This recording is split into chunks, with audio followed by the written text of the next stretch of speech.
Ini kita wujudkan secara konkret.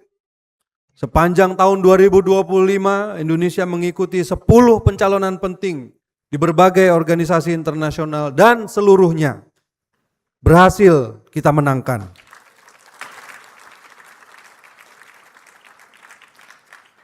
Ini bukan sekedar angka, tapi soal pengaruh dan dampak dan wujud kepercayaan kita terhadap prinsip-prinsip multilateralisme itu sendiri. Mulai tahun 2026, Indonesia memegang berbagai peran kepemimpinan penting. Indonesia melalui Badan Pemeriksa Keuangan Republik Indonesia menjadi satu dari 3 negara anggota Dewan Auditor PBB periode 2026-2032. Dan ini bertepatan dengan momentum reformasi PBB.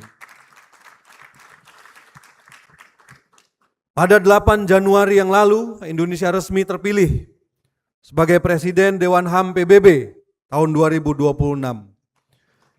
Ini juga merupakan sebuah mandat yang akan kita jalankan secara imparsial, transparan, dan konstruktif. Di berbagai forum teknis, Indonesia juga memastikan kepentingan nasional diperhitungkan. Mulai dari standar keselamatan pelayaran di International Maritime Organization, hingga penguatan konektivitas pos dunia di Universal Postal Union yang berdampak langsung pada UMKM dan e-commerce. Dan saya mengucapkan terima kasih saya khususnya kepada Wakil Menteri Luar Negeri Armanata Nasir yang telah menggawangi, membina dan membimbing upaya-upaya diplomasi Indonesia di panggung multilateral. Rule setting adalah bukti multilateralisme dapat bekerja dan berdampak langsung bagi kehidupan kita.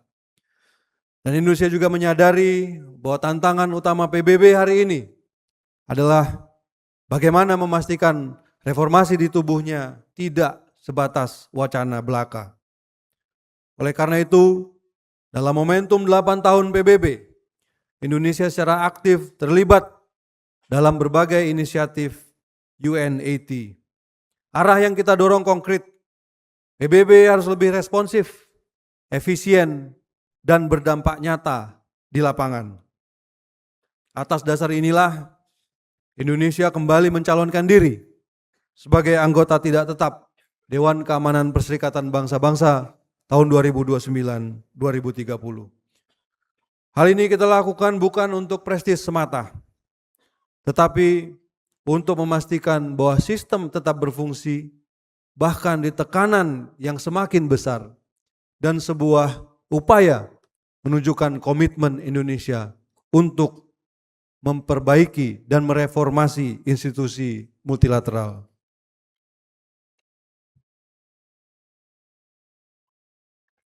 Kita juga menyadari satu hal penting, bahwa di dunia yang multipleks, multilateralisme hari ini adalah sebuah ekosistem arena yang bertahan karena diperkuat oleh berbagai platform.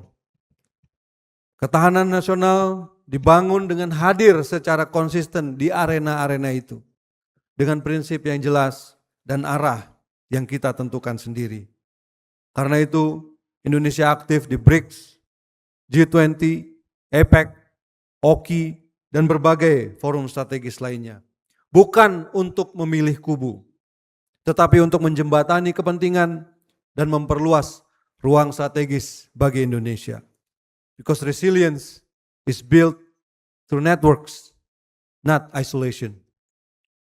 Keterlibatan Indonesia di BRICS dan proses menuju OECD tidaklah saling meniadakan. Keduanya mencerminkan satu pendekatan yang sama, yaitu strategic diversification yang konsisten dengan politik luar negeri bebas aktif. Pendekatan yang sama pula mendasari fokus Indonesia pada keketuaan D8 periode 2026-2027 dengan agenda yang lebih delivery oriented. Memperkuat perdagangan intra D8, ketahanan pangan dan energi, serta kerjasama ekonomi biru, sains, dan teknologi. Fokusnya jelas, jobs, growth, and resilience. Di tengah dunia transaksional, D8 memberi ruang bagi the Global South untuk berkolaborasi dan membangun ketahanan bersama. Cara pandang ini juga membentuk engagement Indonesia dengan dunia Islam.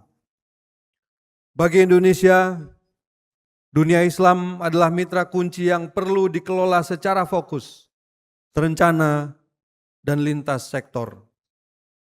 Pendekatan ini berangkat dari pengalaman Indonesia sebagai negara dengan populasi Muslim terbesar, dengan rekam jejak moderasi yang sangat kuat, di mana modalitas ini memberi Indonesia kredibilitas sekaligus tanggung jawab untuk membentuk kerjasama dengan dunia Islam secara lebih substantif.